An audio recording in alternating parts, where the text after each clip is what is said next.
প্রিয় শিক্ষার্থীবৃন্দ, Martin Luther কলেজের বাংলা দ্বিতীয় পত্রের অনলাইন ক্লাসে তোমাদের স্বাগত জানাই।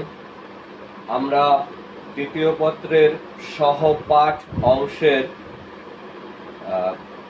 সিরাজউদ্দৌলা নাটক নিয়ে আলোচনা করছিলাম। আমরা ইতোমধ্যে সম্পূর্ণ নাটকটি পড়িয়েছি, আলোচনা করেছি এবং এই নাটকের অনুধাবনমূলক প্রশ্নগুলো নিয়ে আমরা আলোচনা করেছি। গত তিনটি ক্লাসে আমরা অনুধাবনমূলক প্রশ্ন নিয়ে আলোচনা করেছি। আজকে আমি সিলেট বোর্ড 2017 সালের 6 নম্বর যে প্রশ্ন এসেছিল সেই প্রশ্নটি আমরা আলোচনা করছি। প্রথমে, ওর কাছে সবকিছুই যেন বড় রকমের জুয়ো খেলা, কার কাছে এবং কেন?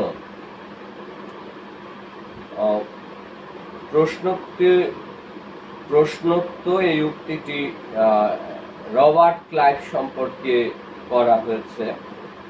রবার্ট ক্লাইভ প্রচণ্ড সাহসী এবং ইংরেজ পক্ষের নেতৃত্ব দানকারী রবার্ট ক্লাইভ। যদিও নবাব সিরাজউদ্দৌলা ফোর্ট উইলিয়াম দুর্গ আক্রমণ করে প্রথমে জয়ী হয়েছিলেন এবং রাজা মানিক চাঁদকে কলকাতার দেওয়ান নিযুক্ত করেছিলেন, কলকাতার নামও পরিবর্তন করে আলীনগর রেখেছিলেন, কিন্তু কোনো কিছুই খুব একটা কাজে দেয়নি। তার পারিষদ রাজ অমাত্যবর্গদের, তার প্রধান সেনাপতি সহ অন্যান্য সেনাপতি এবং অন্যান্য রাজ কর্মচারীদের বিশ্বাসঘাতকতার কাছে সবকিছু যেন তুচ্ছ হয়ে যায়। চাঁদ ইংরেজদের সাথে সখ্য গড়ে তোলে এবং কিভাবে ইংরেজদের সাথে হাত মিলিয়ে নবাবকে ক্ষমতাচ্যুত করে কিভাবে ইংরেজদের কাছ থেকে অবৈধ সুযোগ সুবিধা নেওয়া যায়, এই ব্যাপারেই তারা ষড়যন্ত্র করেছে। এই ষড়যন্ত্রে সামিল হয়েছেন প্রধান সেনাপতি মির্জাফর, রাজা রাজবল্লভ, রায় দুর্লভ, চাঁদ, মানিক চাঁদ, ঘসেটি বেগম সহ আর অনেকেই। আর এ কারণে ইতোমধ্যে এই গোপন ষড়যন্ত্রের চিঠি চালাচালি হয়েছে। ক্লাইভের তিনটি গোপন চিঠি ধরাও পড়েছে, কিন্তু ক্লাইভের এ নিয়ে কোনো প্রক্ষেপ নেই। সে দেখা আসছে সাবলীলভাবে বিভিন্ন কৌশলে এই নবাবের বিদ্রোহী পক্ষ ষড়যন্ত্রকারীদের সাথে তার সার্বক্ষণিক যোগাযোগ রক্ষা করে চলেছে। এমনকি মিরনের বাড়িতে এই কোম্পানির পক্ষ থেকে ক্লাইভ ওয়ার্স এসেছে নারী ছদ্মবেশী এবং সেখানে মির্জাফর, রাজবল্লভ, রায়দুর্লভ, জগৎ শেঠদের সাথে গোপন ষড়যন্ত্রে মন্ত্রণা বৈঠকে মিলিত হয়েছে এবং তারা কোম্পানির হয়ে, কোম্পানির স্বার্থে তারা দলিল প্রস্তুত করেছে, সমঝোতা স্মারক প্রস্তুত করেছে এবং সেই সমঝোতা স্মারকে স্বাক্ষর করিয়েও নিয়েছে। সুতরাং ক্লাইভ এমন একজন কৌশলী, সাহসী, ধুরন্ধর ইংরেজ, যার কাছে কোনো বাধা নয়। যে কোনো খারাপ পরিস্থিতির মধ্য দিয়েও ক্লাইভ নির্বিবাদে ঠান্ডা মাথায় সে তার যে উদ্দেশ্য সেটি হাসিল করতে পারে। এই কারণেই ক্লাইভ সম্পর্কে এই ধরনের মন্তব্য করা হয়েছে। এরপরে আমরা বরিশাল বোর্ড 2017 প্রশ্নটি আলোচনা করি। 2017 সালের একটি প্রশ্ন, খ নম্বর প্রশ্ন, ঘসেটি বেগম কেন সিরাজের ধ্বংস কামনা করেন? ঘসেটি বেগম তার পালিত পুত্র শওকত জঙ্গকে নবাব করতে চেয়েছিলেন, মসনদে সিংহাসনে বসাতে চেয়েছিলেন, কিন্তু নবাব আলীবর্দী খাঁ তিনি এটা মেনে নেননি। তিনি তার পছন্দের, তার ছোট মেয়ে আমেনা বেগমের পুত্র নবাব সিরাজদৌলাকে সিংহাসনের উত্তরাধিকারী করে যান। এ কারণেই ঘসেটি বেগমের স্বপ্ন ভঙ্গ হয় এবং তারপরেই তিনি সিরাজের বিরুদ্ধে নানামাত্রিক ষড়যন্ত্র শুরু করেন। এটি ষড়যন্ত্র থেমে থাকেনি। পরবর্তী সময় প্রধান সেনাপতি মির্জাফর, রায়দুর্লভ, রাজবল্লভ সহ জগৎ শেঠ সহ অন্যদের সাথে হাত মিলিয়ে ষড়যন্ত্রকারীদের সাথে একাট্টা হয়ে ঘসেটি বেগম শওকত জঙ্গকে নবাবের সিরাজউদ্দৌলার প্রতিপক্ষ বানিয়ে, বিদ্রোহী বানিয়ে সিরাজকে পরাজিত করে ক্ষমতা দখল করতে চান এই ষড়যন্ত্রকারীরা। আর এই কারণে এই ষড়যন্ত্রের গন্ধ পেয়ে নবাব সিরাজ তাকে মতিঝিল প্রাসাদ থেকে বন্দি করে নিজের মুর্শিদাবাদের রাজপ্রাসাদে নিয়ে আসেন। আর মোহনলালের অধীনে সেনা পাঠিয়ে শওকত জঙ্গকে দমন করেন এবং শওকত জঙ্গকে হত্যা করেন। এই সমস্ত কারণে ঘসেটি বেগম তার সম্পত্তি, অর্থ সিরাজ দখল করে নিয়েছেন, হস্তক্ষেপ করেছেন, তার আয়ত্তে নিয়েছেন, তাকে নজরবন্দি করেছেন, তার সমস্ত স্বপ্ন ষড়যন্ত্র ব্যর্থ করে দিয়েছেন। এই সমস্ত কারণেই ঘসেটি বেগম সিরাজউদ্দৌলার ধ্বংস কামনা করেন।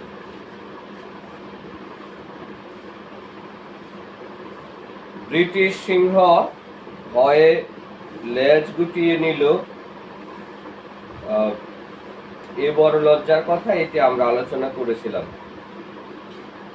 দিনাজপুর বোর্ড 2017 সালে প্রশ্ন, মতিঝিল ছেড়ে আমি এক পা নড়ব না। উক্তিটিতে ঘসেটি বেগমের কোন ধরনের মানসিকতা ফুটে উঠেছে? আমরা জানি যে ঘসেটি বেগম সিরাজের আপন খালা, তারপরেও স্বার্থের কারণে ঘসেটি বেগম বিরুদ্ধ শিবিরে তার অবস্থান এবং প্রধান সেনাপতি মির্জাফর, রায়দুর্লভ, রাজবল্লভ, জগৎ শেঠ, অন্যান্য রাজ অমাত্যবর্গদের সাথে, রাজকর্মচারী কর্মকর্তাদের সাথে, মন্ত্রীদের সাথে, সেনাপতিদের সাথে তার এক ধরনের গোপন যোগাযোগ ছিল এবং তারা সবাই মিলেই চাইতেন নবাব সিরাজকে সিংহাসনচ্যুত করে কিভাবে শওকত জঙ্গকে, শওকত জঙ্গের মতো একজন অকর্মণ্য, একজন মদ্যপ, ভাঙখোর, গাঁজাখোরকে কিভাবে সিংহাসনে বসিয়ে সবাই তাদের নিজ নিজ স্বার্থ কিভাবে হাসিল করবেন, এটাই সবাই চেয়েছিলেন। এই কারণে ঘসেটি বেগম তার মতিঝিল প্রাসাদে জলসা বসিয়েছিলেন। ষড়যন্ত্রকারীদের জলসার আড়ালে বড় বড় ষড়যন্ত্রকারীদের তিনি ষড়যন্ত্র সভা, মন্ত্রণা সভা করে তিনি সিরাজের বিরুদ্ধে তার ষড়যন্ত্র সচল রেখেছিলেন। আর সিরাজউদ্দৌলা এই খবর পেয়ে গুপ্তচরদের কাছ থেকে ঘসেটি বেগমের হীন মানসিকতা, নিচু মানসিকতার খবর পেয়ে তিনি তৎপর হন এবং মোহনলাল সহ অন্যদের নিয়ে তিনি মতিঝিল প্রাসাদে ঘসেটি বেগমের বাড়িতে চলে যান। সেখানে গিয়ে তিনি এই ষড়যন্ত্রকারীদের প্রত্যক্ষ করেন স্বচক্ষে। এরপর তিনি নির্দেশ দেন যে ঘসেটি বেগমের বাড়ির যে জলসা সেটা চিরকালের জন্য বন্ধ করে দেওয়া হলো এবং ঘসেটি বেগমকে তার অনুগামী করেন এবং তাকে বন্দি করে তিনি মতিঝিল প্রাসাদে নিয়ে যান, যেন তাকে নজরবন্দি করে রাখা যায়, তো ষড়যন্ত্রকারীদের হাত থেকে, সংস্পর্শ থেকে তাকে দূরে সরিয়ে নেওয়া যায়। তো ঘসেটি বেগম কিন্তু বিষয়টা বুঝতে পেরেছিলেন, অত্যন্ত ধুরন্ধর এবং চালাক মহিলা ছিলেন। সুতরাং তিনি আজ করতে পেরেছিলেন সিরাজের মন উদ্দেশ্য। এই কারণে ঘসেটি বেগম বেঁকে গিয়েছিলেন যে মতিঝিল প্রাসাদ থেকে আমি এক পাও নড়ব না। কিন্তু ঘসেটি বেগমের এই একগুঁয়ে মানসিকতা সিরাজের কাছে টিকলো না, কারণ সিরাজউদ্দৌলা বদ্ধপরিকর। তিনি ঘসেটি বেগমকে মতিঝিল থেকে মুর্শিদাবাদে নিয়ে যান।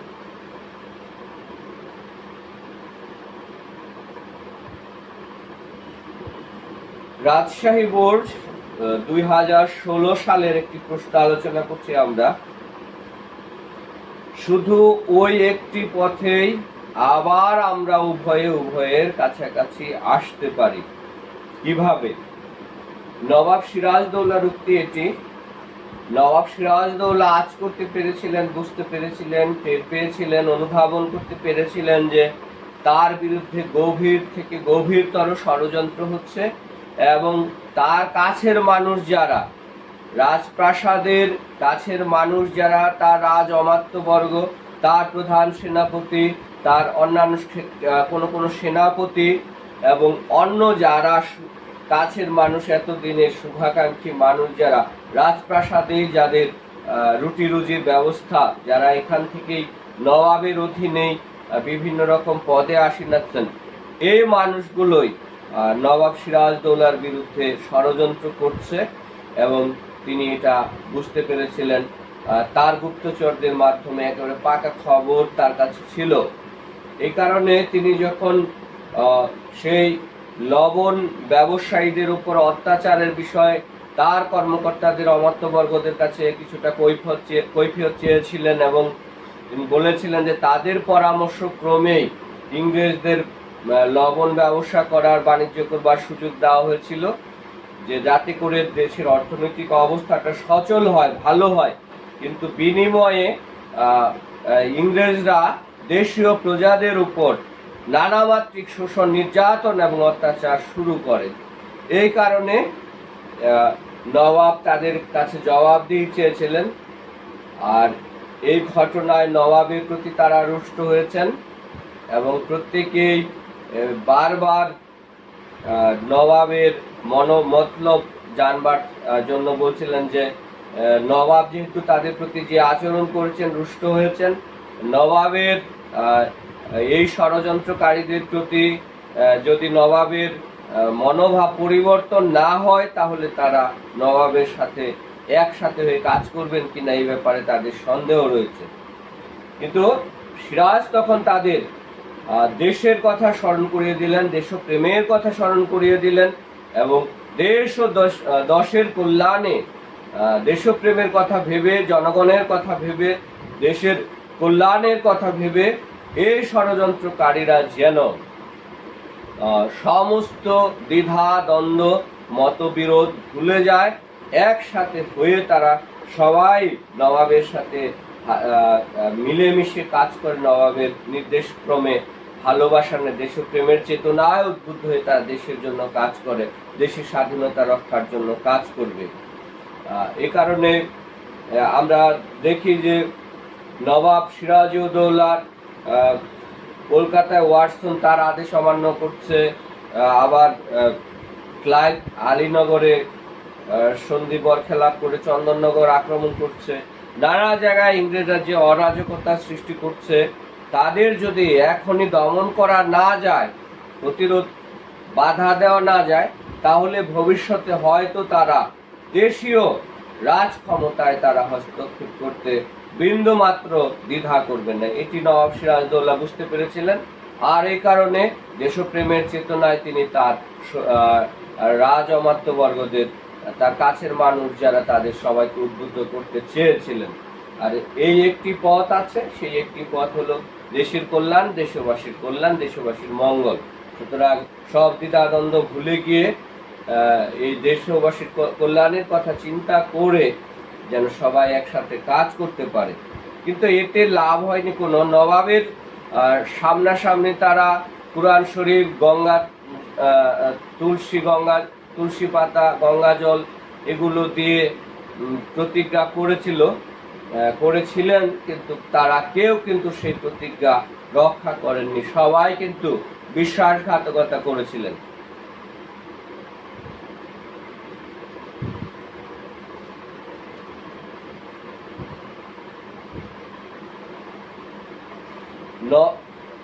পরে একটি প্রশ্ন, দিনাজপুর বোর্ডের 2016 সালের একটি প্রশ্ন, নবাব সিরাজউদ্দৌলা কেন মির্জাফর চক্রকে বন্দী করেননি? এটি খুব যৌক্তিক একটা নাটকের প্রশ্ন, যে নবাব সিরাজউদ্দৌলা যখন সত্যি সত্যি বুঝতে পেরেছিলেন যে তার বিরুদ্ধে গভীর ষড়যন্ত্র হচ্ছে এবং ষড়যন্ত্রকারীরা যে কোনো মূল্যে তাদের ষড়যন্ত্র বাস্তবায়ন করবার জন্য বদ্ধপরিকর, তখন সিরাজউদ্দৌলা কেন মির্জাফর সহ এর রাজ অমাত্যদের বন্দী করেননি? এটি প্রশ্নটি খুবই যৌক্তিক, এবং আমরা যারা এই নাটকটি পড়ি আমাদের কাছে সিরাজউদ্দৌলার এটি একটি দুর্বল সিদ্ধান্ত এবং অপরিণামদর্শী সিদ্ধান্ত বলেই প্রতীয়মান হয়, প্রতিফলিত হয়। কিন্তু নবাব সিরাজউদ্দৌলা ভেবেছিলেন যে হ্যাঁ, মির্জাফরকে বন্দী করলে রায়দুল্লভ বা অন্য যারা আছে তাদেরকে শাস্তির আওতায় আনলে কি জানি তার সেনাবাহিনী সেটা বরদাস্ত করতো কিনা। যেহেতু মির্জাফর প্রধান সেনাপতি, সুতরাং তার নেতৃত্বে সমস্ত সেনাবাহিনী আছে, তাকে বন্দী করলে অন্যান্য রাজ অমাত্যদের শাস্তির আওতায় আনতে পারলে হয়তোবা তার ভাগ্য পরিবর্তিত হতেও পারত। এটি একটা বিষয় যে কি জানি তিনি নিজেও সন্দিহান ছিলেন যে সত্যি সত্যি এই ষড়যন্ত্রকারীদের শাস্তি দিলে, বিশেষ করে প্রধান সেনাপতি যে কালকেউটে যে ধুরন্ধর মির্জাফর ভয়ঙ্কর ব্যক্তি, তাকে শাস্তি দিলে, তাকে বন্দি করলে, অন্যদের শাস্তি দিলে, বন্দি করে রাখলে নবাবের সেনাবাহিনী সেটা বরদাস্ত করতো কিনা, মেনে নিত কিনা, এটা নিয়ে নবাব সিরাজের মনে এক ধরনের সন্দেহ ছিল, শঙ্কা ছিল, দ্বিধাদ্বন্দ্ব ছিল। এবং নবাবের আরো একটি বিষয় বিশ্বাস ছিল, তিনি ভেবেছিলেন অন্তত দেশের কল্যাণের কথা চিন্তা করে, দেশবাসীর মঙ্গলের কথা চিন্তা করে এই কুচক্রীরা, ষড়যন্ত্রকারীরা হয়তো নবাবের সাথে শেষ পর্যন্ত বিশ্বাসঘাতকতা করতে পারবে না। দেশের নবাবের অবস্থা খারাপ দেখে, দেশের কথা কল্যাণের কথা চিন্তা করে হয়তো এরা ষড়যন্ত্র থেকে সরে আসবে এবং চূড়ান্তভাবে এদের মনের মধ্যে দেশপ্রেম জেগে উঠবে এবং দেশপ্রেমের প্রেরণায়, দেশপ্রেমের তাড়নায় এরা নবাবের পক্ষ হয়ে কাজ করবে শেষ পর্যন্ত।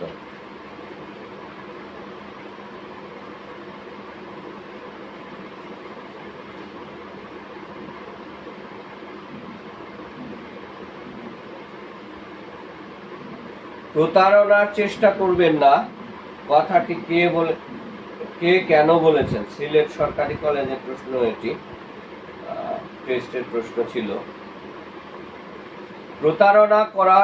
প্রতারণার চেষ্টা করবেন না, কথাটি কে কেন বলেছেন?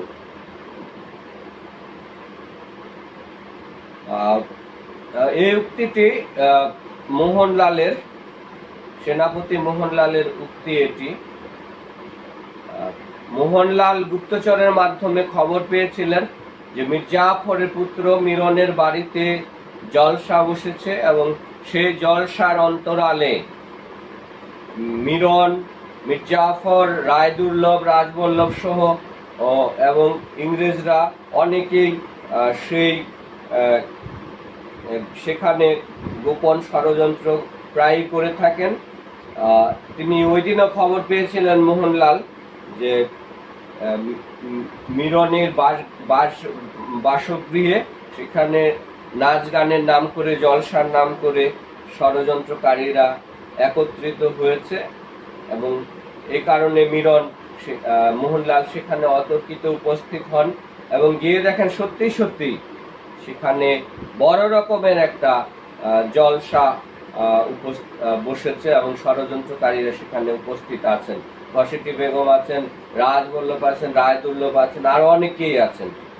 আর এই বিষয়ে যখন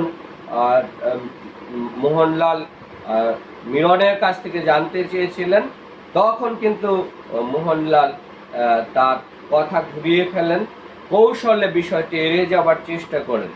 এবং মোহনলালের এই ধরনের মনোভাব দেখে প্রত্যক্ষ করে মিরন কঠোরভাবে তাকে বলেন যে আমি সত্যিটা জেনেই এসেছি এবং এখানে যে ষড়যন্ত্র সভা চলছে সেই ষড়যন্ত্র সভার খবর পেয়ে আমি গোপন ষড়যন্ত্রের খবর পেয়ে এসেছি।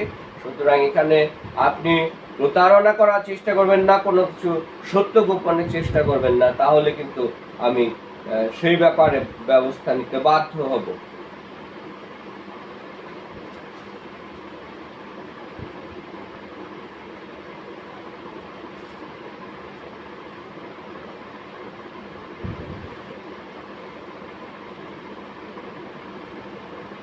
এটি একটি অনুধাবনমূলক প্রশ্ন। মীর জাফরদের সেনাবাহিনীকে নবাব কেন যুদ্ধে নিয়ে এসেছিলেন? নবাব সিরাজউদ্দৌলা তিনি জানতেন, যুদ্ধের আগের দিনও যখন তিনি যুদ্ধের নানামাত্রিক পরিকল্পনা করছিলেন, তখনও তিনি জানতেন যে মীর জাফর, ইয়ার লুৎফর খাঁ, আয়দুল্লভ এদের সেনাবাহিনী যুদ্ধ করবে না। কিন্তু তবুও তিনি এই মীর জাফরের বাহিনীকে যদি মুর্শিদাবাদে রেখে আসা হয়, তাহলে এরা হয়তো রাজ সিংহাসন দখল করবে, রাজধানী দখল করবে। আবার এদেরকে তিনি যুদ্ধক্ষেত্রে নিয়ে এসেছিলেন, এখানেও ভয় ছিল, আশঙ্কা ছিল এরা যুদ্ধ করবে না, উল্টো এরা ইংরেজ বাহিনীর সাথে যুক্ত হয়ে নবাবকে হয়তো আক্রমণ করবে, পর্যুদস্ত করবে এবং হয়তো প্রয়োজনীয় মুহূর্তে এরা বিশ্বাসঘাতকতা করতে পারে। তারপরেও নবাব তাদেরকে চোখে চোখে রাখবার জন্য এবং তাদেরকে বড় রকমের ক্ষয়ক্ষতি সাধন তারা যেন করতে না পারে, সেটার কারণেই নবাব তাদেরকে যুদ্ধক্ষেত্রে নিয়ে এসেছিলেন। কিন্তু সেটা খুব বেশি ফলটা ভালো হয়নি। মীর জাফরের বাহিনী তারা তো যুদ্ধ করেনি, বরং মীর জাফর যুদ্ধে যখন ভালো অবস্থা, নবাবের অবস্থা যখন ভালো, তখন নাটকীয়ভাবে বিশ্বাসঘাতকতা করে আকস্মিকভাবে যুদ্ধবন্ধের নির্দেশ দেন এবং এই যুদ্ধবন্ধের নির্দেশ পাওয়ার ফলে নবাব সৈন্যরা যখন শিবিরে ফিরছিলেন, তখন ইংরেজরা তাদের আকস্মিকভাবে আক্রমণ করে ঘায়েল করে। পাশাপাশি আকস্মিক বৃষ্টিতে নবাবের গোলাবারুদ সম্পূর্ণ যখন ভিজে যায়, তখন তার পরাজয় অনেকটা নিশ্চিত হয়ে আসে। আমার বাসগৃহ অনেকটা নিরাপদ, এই উক্তিটি মিরনের। মিরন প্রায়শই উচ্ছৃঙ্খল, অকর্মণ্য। সে প্রধান সেনাপতির পুত্র হিসেবে সে জাঁকজমকপূর্ণ বিলাসিতায় লিপ্ত ছিল। নবাব সিরাজের বিরুদ্ধে তার বাবা মীর জাফর যখন ষড়যন্ত্র শুরু করেন, অন্যান্য রাজ অমাত্যারা যখন ষড়যন্ত্র শুরু করেন, মিরনও এই ষড়যন্ত্রের অংশীদার হয়ে ওঠেন এবং তিনি বলেন যে এই ষড়যন্ত্র সভাগুলো তার প্রাসাদে, তার যে বাসগৃহ সেখানে চলতে পারে, কেননা এটা সবাই জানে যে মিরন প্রায়শই তার এখানে জলসা হয়, নাচ গান সহ আসর বসে। সুতরাং নাচনেওয়ালেদের আসর বসে, জলসা হয়, এখানে একটা নিরাপদ জায়গা, তাকে কেউ আর সন্দেহ করবে না। খসেটির বেগমের বাড়িতে সভা বসলে সেখানে নবাব সৈন্য পাঠান নিজে উপস্থিত হয়ে সেটা বন্ধ করে দেন। সুতরাং মীর জাফরের বাড়িতে যদি হয় সেটাতেও সন্দেহ থাকবে, নজর থাকবে, নজরদারি থাকবে, খবরদারি থাকবে। কিন্তু মিরনের এখানে যদি এরকম কোন রকম মন্ত্রণার সভা হয়, তাহলে নবাব হয়তো বা তার সৈন্যরা, মোহনলাল সৈন্যরা কেউ আর এটা নিয়ে সন্দেহ করতে পারবে না। আরো একটি প্রশ্ন, একটা দিন, মাত্র একটা দিনও যদি ওই মসনদে মাথা উঁচু করে আমি বসতে পারতাম। সিরাজদৌল্লার আত্মমূল্যায়ন নিজের সম্পর্কে, যে সিংহাসনে বসবার পর থেকে একদিকে ইংরেজ পক্ষ এবং আরেকদিকে তার প্রাসাদ ষড়যন্ত্রকারীদের তাণ্ডবে তিনি কখনো এক মুহূর্ত শান্তিতে থাকতে পারেননি। একদিকে ইংরেজদের তার বিরুদ্ধে বিদ্রোহ, নানামাত্রিক কার্যকলাপ, প্রজাদের অত্যাচার, শোষণ, একদিকে তার প্রাসাদ ষড়যন্ত্রকারীদের নানামাত্রিক ষড়যন্ত্র, শওকত জঙ্গের বিদ্রোহ, গোপনে গোপনে মীর জাফর সহ অন্য সকলের যে ষড়যন্ত্র, এই সমস্ত ষড়যন্ত্রের কারণে নবাব সিরাজদৌল্লা সুখে শান্তিতে সিংহাসনে বসবার পর থেকে একটা মুহূর্ত তিনি ভালো সময় অতিবাহিত করতে পারেন নাই। নানামাত্রিক ষড়যন্ত্র অতিষ্ঠ থেকেছেন, দেশীয় ষড়যন্ত্র, ইংরেজদের ষড়যন্ত্র, প্রাসাদ ষড়যন্ত্র, সব মিলিয়ে তরুণ নবাব সিংহাসনে বসবার পরে একটা মুহূর্ত তিনি শান্তিতে দেশ পরিচালনা করতে পারেন নাই, শাসন কার্য পরিচালনা করতে পারেন নাই। তার মধ্যে এই আক্ষেপ, তার মধ্যে এই আত্মমূল্যায়নে এক ধরনের হাহাকার, এক ধরনের বেদনার প্রকাশ পেয়েছে। সত্যি যদি তার বিরুদ্ধে প্রাসাদ ষড়যন্ত্র না হতো, শুধুমাত্র যদি ইংরেজদের মোকাবেলা করতে হতো, তাহলে তার হয়তো এতটা চ্যালেঞ্জের মুখে, এতটা প্রতিরোধের মুখে তাকে পড়তে হতো না। কিন্তু ঘরের লোক যদি অবিশ্বাসী হয়, তাহলে তো বাইরের লোকের পক্ষে সবই সম্ভব, আর সেটি হয়েছে তার ক্ষেত্রে। তো আমরা আজকে এই প্রশ্নগুলো আলোচনা করলাম, আমরা বাকি প্রশ্নগুলো পরে ক্লাসে আলোচনা করব। তোমরা নিয়মিত বাসায় পড়াশোনা করবে, আমাদের অনলাইন ক্লাসগুলো অনুসরণ করবে। সবাইকে অসংখ্য ধন্যবাদ।